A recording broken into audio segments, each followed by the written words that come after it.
आगरा के थाना इरादात नगर क्षेत्र में घरेलू कलह के चलते एक पति ने अपनी पत्नी और बेटी की हत्या कर दी। वारदात के बाद आरोपी फरार हो गया। सूचना मिलते ही पुलिस मौके पर पहुंची और दोनों शवों को पोस्टमार्टम के लिए भेजा। पुलिस आरोपी की तलाश में जुटी है। एसीपी शमशाबाद गिरीश कुमार ने मौके पर पहुंचकर जांच की।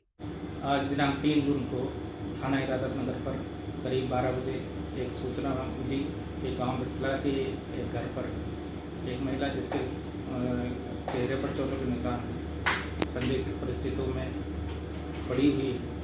इस सूचना पर थाना पुलिस मौके पर गई। मौके पर जाकर देखा तो पता चला कि वहां पे एक महिला तथा जिसके चेहरे पर चोटों के निशान थे और गंभीर चोटों के निशान थे तथा उसकी लड़की जिसकी उम्र 12-13 साल रही होगी, उसके मुंह से झाग आ रहा है। अमेठी के संग्रामपुर थाना क्षेत्र के पुन्नपुर गांव में एक दलित युवक का खून से लथपथ शव संदिग्ध हालात में मिला।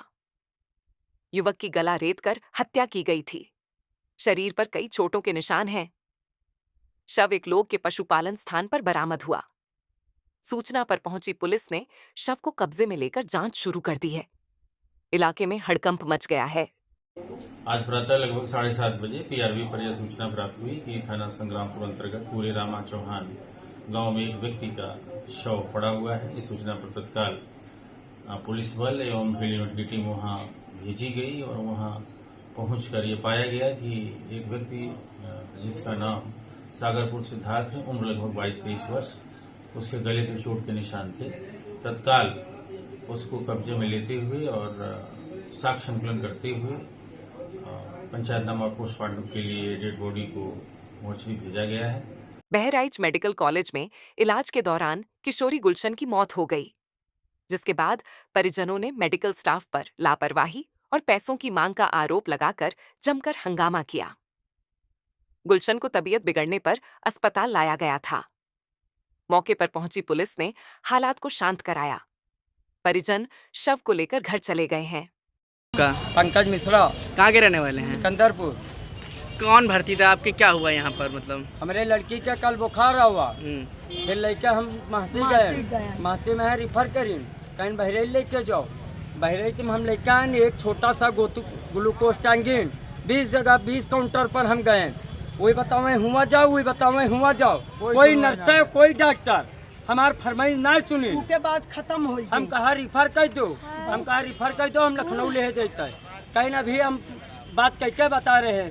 2 बजे पर समय दी डॉक्टर के, 2 बज के कई मिनट हो गया है, कम से कम 4 बजे आने वाले हैं। अभी डॉक्टर झाँकन आएगा है और ना हमारे कोई फरमाइश सुना गया है, ना कोई नर्स गए है। सारे रुपए मांगा था। कब लाए थे? क्या दिक्कत क्या थी बच्ची को? बुखार खाली आया था। और लाए कब थे? लाए सुबह लमसम 11 बजे सर। आप क्या मान रहे हैं? जी वो देखने आया था? कोई नहीं आया। चक्कर जब खत्म हो गया में के लेडीज करी ना, एक डॉक्टर उनका धक्का मार के गेट के बाहर करा गया है कि प्रदेश के बांदा में हवस के भूखे भेड़िए ने एक 3 वर्षीय मासूम को अपना शिकार बनाया। देर रात जैसे ही स्थानीय पुलिस को मामले की जानकारी मिली तो मामले गंभीरता से लेते हुए सर्च टीम लगाकर बच्ची की तलाश शुरू कर दी गई। वहीं घटना के बाद कुछ संदिग्धों से पूछताछ करने पर पूरा घटनाक्रम सामने आया। जनपद बांदा के थाना चिल्ला क्षेत्र में दिनांक 3 जून की रात्रि 9 बजे सूचना प्राप्त हुई कि एक बच्ची जिसकी उम्र करीब 3 वर्ष है, वो दोपहर 4 बजे से घर से गायब है। सूचना मिलते ही तहरीर प्राप्त कर सुसंगत धाराओं में थाना चिल्ला में अभियोग पंजीकृत किया गया। सभी अधिकारीगण द्वारा मौका मुआयना किया गया। इसमें टीमें गठित की गई बच्ची की बरामदगी हेतु। इसमें जब कुछ संदिग्धों को हिरासत में लिया गया, उनसे कड़ाई से पूछताछ की गई तो इसमें ज्ञात हुआ कि एक व्यक्ति द्वारा बच्ची के साथ दुष्कर्म कर उसको जंगल में छोड़ दिया गया है। इसमें सर्च पार्टीज लगाई गई। सर्च पार्टीज ने रात्रि 2 बजे के करीब बच्ची को चोटिल अवस्था में बरामद किया। उसको जिला चिकित्सालय भेजा गया बेहतर इलाज हेतु। वहां पे प्रशासन के अधिकारी व डॉक्टर्स की टीम से समन्वय स्थापित कर बच्ची का बेहतर इलाज किया जा रहा है। इसे बता दें कि जो अभियुक्त है वो वादी का पड़ोसी सजातीय व्यक्ति है। उसको पुलिस द्वारा मुठभेड़ में गिरफ्तार कर लिया गया है। जो अभियुक्त है उसका जिला चिकित्सालय में इलाज कर उसको नियमानुसार न्यायिक अभिरक्षा में भेजा जा रहा है। आगे की विधिक कार्रवाई प्रचलित है। बिजनौर के नजीबाबाद थाना क्षेत्र के गांव बरौकी में पुरानी रंजिश के चलते मासूम फैसला की लाठी डंडों से पीटकर हत्या कर दी गई। परिजनों का आरोप है कि हत्या के 2 दिन बाद भी आरोपी पुलिस की गिरफ्त से बाहर हैं। आरोपियों की गिरफ्तारी की मांग को लेकर महिलाओं ने हंगामा किया। फिलहाल पुलिस मामले की जांच में जुटी है। शाहजहांपुर के थाना चौक कोतवाली में सीओ सिटी और सिटी मजिस्ट्रेट की अध्यक्षता में बकरीद को लेकर पीस कमेटी की बैठक हुई। सीओ ने नागरिकों से त्योहार के दौरान शांति और सौहार्द बनाए रखने की अपील की और बताया कि पुलिस प्रशासन पूरी तरह सतर्क है। बैठक में मौजूद गणमान्य लोगों ने भी प्रशासन के प्रयासों की सराहना करते हुए आपसी भाईचारा बढ़ाने का संकल्प लिया। उप मुख्यमंत्री केशव प्रसाद मौर्य ने कहा कि बीते 11 वर्षों में भारत ने अभूतपूर्व तरक्की की है और अब भारत दुनिया की चौथी सबसे बड़ी अर्थव्यवस्था बन चुका है। जल्द ही देश तीसरी सबसे बड़ी अर्थव्यवस्था बनेगा। अयोध्या में स्वर्ण कलश के दर्शन पर उन्होंने कहा कि यह दृश्य देखकर हर राम भक्त गौरवान्वित और आनंदित है। बात है, अगर देश में माननीय नरेंद्र मोदी जी के नेतृत्व में 2014 में हमें सरकार बनाने का मौका ना मिलता तो शायद हम 2017 में उत्तर प्रदेश से भी विजय यात्रा शुरू नहीं कर पाते।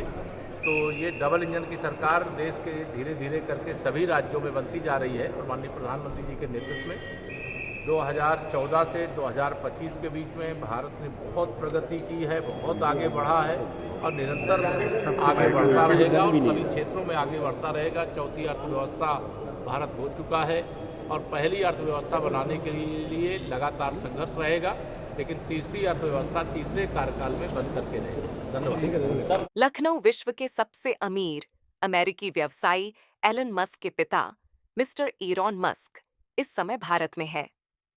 4 जून को अयोध्या में रामलला के दर्शन करेंगे। मुजफ्फरनगर के भोपा क्षेत्र में हुए सड़क हादसे में होमगार्ड सोहनवीर की दर्दनाक मौत हो गई। 55 वर्षीय सोहनवीर शुक्रताल से ड्यूटी खत्म कर घर लौट रहे थे, तभी अज्ञात वाहन ने उन्हें टक्कर मार दी। वह ककरौली थाने में तैनात थे। हादसे से परिवार में कोहराम मच गया है। पुलिस ने शव को पोस्टमार्टम के लिए भेज दिया है। पीलीभीत के जल्लूपुर गांव में पारिवारिक विवाद के चलते पति अखिलेश और उसके भाई अरविंद ने मिलकर नन्ही देवी की बांके से हमला कर हत्या कर दी। नन्ही देवी अपनी मां के साथ थाने जा रही थी, तभी रास्ते में वारदात को अंजाम दिया गया। महिला को अस्पताल ले जाया गया, जहां उसे मृत घोषित कर दिया गया। पुलिस ने मामला दर्ज कर जांच शुरू कर दी है।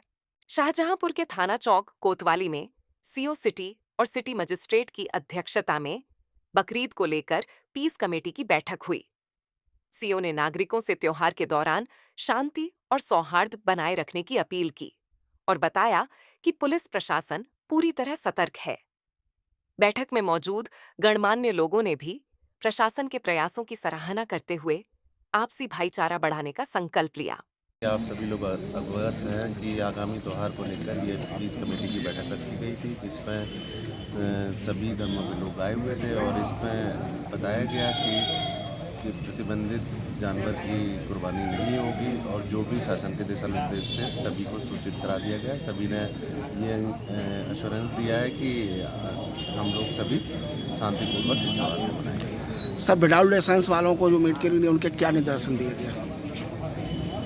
विदाउट जो लाइसेंस के मीट बेच रहे हैं, अगर ऐसा है तो आप हमारे संज्ञान में लाइए। अगर बगैर लाइसेंस के कोई बेच रहा है तो हम उस पर सख्त कार्रवाई करेंगे। श्रावस्ती की तहसील इकोना में अधिवक्ता संघ का 26वां स्थापना दिवस धूमधाम से मनाया गया।